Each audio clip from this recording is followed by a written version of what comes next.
اعوذ باللہ من الشیطان الرجیم بسم اللہ الرحمن الرحیم لا حول ولا قوة الا باللہ العلی العظیم۔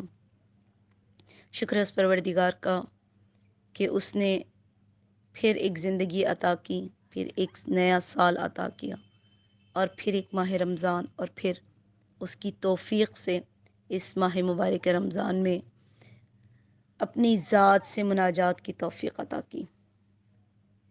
کتنا پیار کرنے والا ہے میرا پروردگار، اور کتنا بخشنے والا ہے میرا خدا۔ کس قدر اپنے بندوں پہ مہربان ہے کہ سال میں ایک دفعہ اس بندے کو راہ حق پہ چلنے کا سلیقہ سکھاتا ہے۔ خدا قرآن میں ارشاد فرماتا ہے ربنا اللہ ثم استقاموا، کہ جب تم کہتے ہو کہ خدا ہے تو پھر اس پر استقامت کرو۔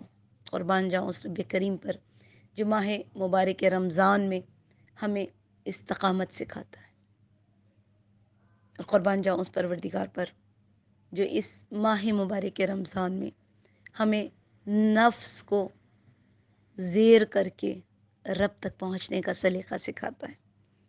بہرحال یہ مہینہ دعاؤں کا مہینہ ہے، اور جس دعا کو ہم نے اپنا سر لوحہ کلام قرار دیا ہے وہ دعائے افتتاح ہے۔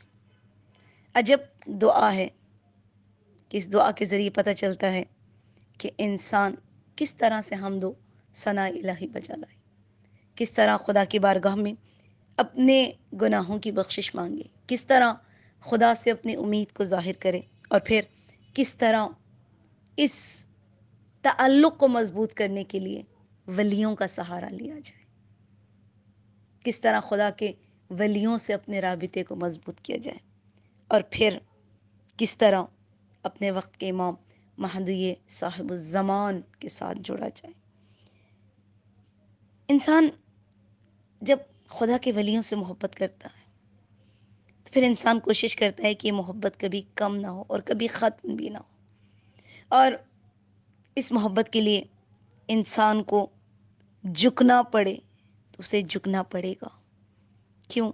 اس لیے کہ اگر انسان سر تسلیم خم نہ کرے تو خدا اور اولیاء خدا سے عشق نہیں کر سکتا۔ انسان زیادہ تر تو خود خواہ ہے، اسے اپنا عشق ہے، اور اگر وہ صرف خود سے عشق کرتا ہے تو وہ کسی سے کیا عشق کرے گا؟ جب انسان کہے میری پسند، جب انسان کہے میرا عقیدہ، جب انسان کہے میرا مشورہ، جب انسان کہے میرا اسٹیٹس، جب انسان کہے میری سوسائٹی، جب انسان کہے میری تعریف، تو وہ پھر کسی کے عشق میں مبتلا نہیں ہو سکتا جب تک انسان اپنے اندر سے میں نکال کر، اپنی انا کو توڑ کر، اپنے آپ کو خدا کی بارگاہ میں سر تسلیم خم نہ کر لے، اس وقت تک اس کا دل ولیوں کی محبت سے بھر نہیں سکتا۔ بہرحال یہ دعا افتتاح انسان کو سکھاتی ہے کہ کس طرح خدا کی بارگاہ میں جھکنا ہے، اور یہ بھی سکھاتی ہے کہ جب خدا کے آگے جھک جاؤ تو ان لوگوں سے محبت کرو جن لوگوں نے تمہیں خدا سے محبت کرنا سکھایا ہے۔ اور اس میں یہ محبت اہل بیت بڑی عجب شے ہے کہ اس محبت سے انسان کا دل کبھی سیراب ہی نہیں ہوتا۔ خدا آپ سب کو کربلا کی زیارت نصیب کرے، کاظمین کی زیارت نصیب کرے، مدینے کی زیارت نصیب کرے، خدا آپ کو نجف کی زیارت نصیب کرے، مشہد الرضا کی زیارت نصیب کرے۔ یقین کریں انسان ان ہستیوں کی زیارت سے سیر نہیں ہوتا، لیکن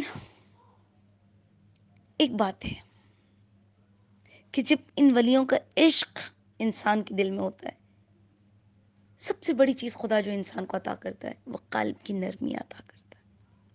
کیوں؟ اس لیے کہ ان کا ذکر، ان کی زیارت ان سے محبت بھی اختیار انسان کے آنکھوں سے آنسو جاری کرنے کا سبب بنتی ہے، اور پھر جب انسان آنسو بہاتا ہے تو ان آنسوؤں میں اس کی ندامت کے آنسو بھی، اس کی پشیمانی کے آنسو بھی شامل ہو جاتے ہیں۔ اور میں کہتی ہوں کہ کاش ان آنسوؤں میں تجدید عہد بھی ہو۔ لہذا چونکہ ہمارا موضوع دعا افتتاح اور امام زمانہ کے حوالے سے ہے، لہذا میں کہوں گی کہ چلیں کسی ایک شب فراق مولا میں اتنے آنسو بہائیں، اتنے آنسو بہائیں کہ ان سے دور ہونے کی وجہ سے ہمیں گناہوں سے نفرت ہو جائے، اور ان سے قریب ہونے کے لیے ہم اپنے اعمال سیئہ کو اعمال صالحہ میں تبدیل کر لیں۔ کیوں؟ اس لیے کہ اگر مجھے وقت کے امام کا قرب ملے گا تو یقین کریں اس امام کے ساتھ مجھے علی کا بھی قرب ملے گا، مجھے محمد مصطفیٰ کا بھی قرب ملے گا، اور مجھے خود خدا کا بھی قرب ملے گا۔ اور ہماری زندگی کی کوشش بھی یہی ہونی چاہیے۔ زیارت عاشورہ کا کتنا خوبصورت جملہ ہے، انی اتقرب الی اللہ و الی رسولی و الی امیر المؤمنین و الی فاطمہ و الی الحسن و علیکم بموالاتکم۔ لہذا بڑا گہرا رشتہ ہے خدا کی معرفت کا، خدا کے قرب کا، اور اولیاء خدا کی معرفت اور ان کے قرب کا۔ اس میں اولیاء خدا کی جو محبت ہے لوگ اسے آسانی سے درک نہیں کر سکتے، لیکن جو اس کو درک کر لے وہ پھر ساری زندگی ترک نہیں کر سکتے۔ چلیں دعا افتتاح کی طرف چلتے ہیں۔ عجب دعا، اس کا آغاز حمد و ثناء الہی سے، اس کے بعد اپنے ارتباط کو، اپنے رابطے کو اولیاء سے بیان کرتا ہے، اور پھر یہ بیان کرتا ہے کہ خدا نے کچھ ایسے لوگوں کو چن لیا ہے، اور ان چنے ہوئے افراد میں رسول خدا حضرت محمد مصطفیٰ صلی اللہ علیہ وسلم، اور اس کے بعد علی ابن ابی طالب اور ان کی اولاد، اور پھر امام زمانہ اجل اللہ تعالیٰ فرجہ الشریف کی ذات تک پہنچتا ہے۔ بڑی عجب دعا ہے۔ دیکھیں ایزن میں اگر امام کی بات کروں، کچھ لوگوں کو تاریخ کی شخصیات میں بڑی دلچسپی ہوتی ہے، کچھ لوگ اپنی پوری زندگی کسی کی زندگی کی شخصیت کے پہلوؤں یا اہم نکات بیان کرنے کے لیے وقف کر دیتا ہے۔ ہو سکتا ہے وہ شخصیات ایسی ہوں جن کے لیے آنسو نہ بہائے جائیں، تاریخ میں ان کے قصیدے اور مرثیے نہ ملتے ہوں، لیکن ان کی بائیوگرافی اور ان کے کارنامے اور ان کی کامیابیاں یہ تحریر میں مقید کیے جاتے ہیں۔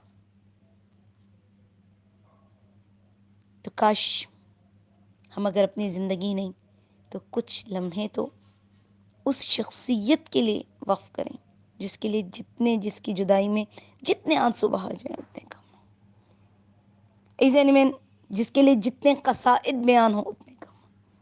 اور انسان جب تک معنویت کو اپنے اندر سمو نہ لے وہ اس درجے پر نہیں پہنچ سکتا۔ لہذا اس امام کی جدائی کا درد بھی پیدا کریں اور خود اس امام کے درد کو محسوس بھی کریں۔ دیکھیں ایک مثال دیتی ہوں، ہم لوگوں کو عشق کربلا سے، ہم لوگوں کو عشق حسین سے، ہم لوگوں کو عشق ذکر حسین سے، ہم لوگوں کو عشق زیارت سید الشہداء سے، بلکہ یہ کہنا بہتر ہوگا کہ عشق امام حسین ہماری زندگی کا حصہ ہے۔ کیوں؟ کہا اس لیے کہ میرے امام مظلوم ہیں، میرے امام نے اپنی آنکھوں کے سامنے اپنے جوان بیٹے کو تڑپتے ہوئے دیکھا، اپنے ہاتھوں پر 6 ماہ بچے کو ذبح ہوتے دیکھا ہے۔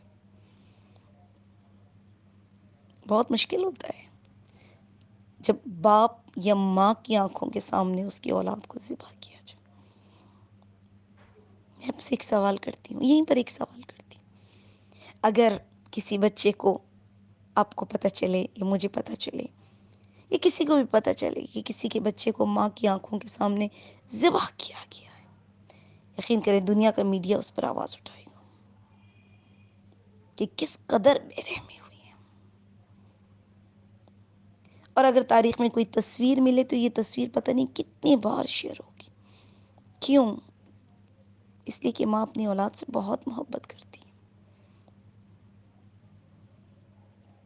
لیکن یاد رکھیے گا امام زمانہ اپنی امت سے، ماں سے بھی بڑھ کر محبت کرتے ہیں۔ کبھی آپ نے سوچا ہے جب دنیا میں قتل و غارت ہو رہی ہے، جب دنیا میں فسادات ہو رہے ہیں، اس وقت میرے مولا کتنے پریشان ہوں گے؟ اگر کسی ماں کے بچے کو اس کے سامنے شکنجوں میں رکھا جائے تو کس قدر دنیا کا میڈیا اچھلے گا، اگر دنیا کی ظالم طاقتیں اجازت دیں تو ایسا جب امام کی آنکھوں کے سامنے عالم اسلام کے مسلمان جب شکنجے میں رہتے ہوں گے تو امام کس قدر ٹوٹے ہوئے دل کے ساتھ آنسو بہاتے ہوں گے۔ دیکھیں روایات میں ہے کہ خدا نے محبت کے 100 حصے کیے، 100 پارٹس آف لو، اس میں 99 حصے خدا نے خود رکھے، صرف ایک حصہ اہل دنیا کو عطا کیا۔ پتہ ہے کیوں عطا کیا؟ تاکہ یہ دنیا والے بمحبت زندگی گزار سکیں۔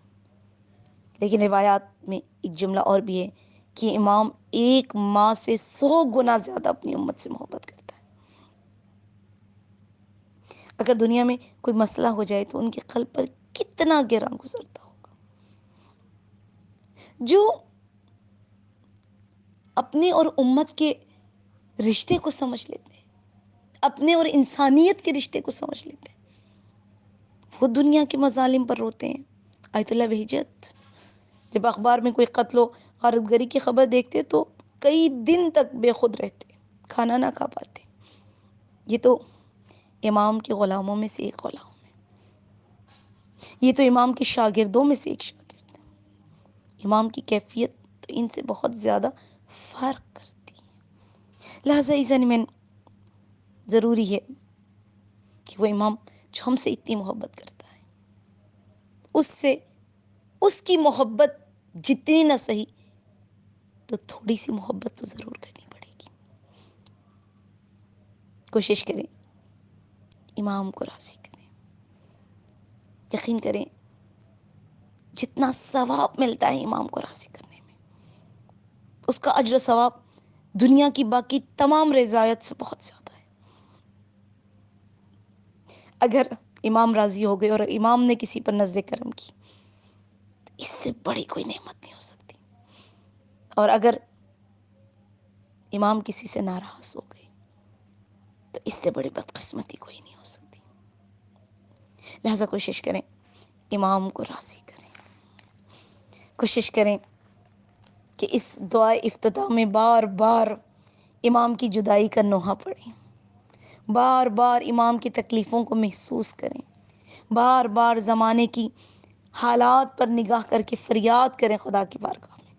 اور آپ کو پتہ ہے کہ جب آپ خدا کی بارگاہ میں فریاد کرتے ہیں تو توسل اہل بیت آپ کی اس فریاد کو خدا تک لے جانے میں بہت مؤثر ہے۔ اسی لیے تو دعائے افتتاح کے اس فراز میں جب ہم رسول خدا پر، علی مرتضیٰ پر، فاطمہ زہرا پر سلام بیچتے ہیں تو پھر ہم کہتے ہیں وصلی علی سبط الرحمہ و امام الہدی الحسن والحسین سید شباب اہل الجنہ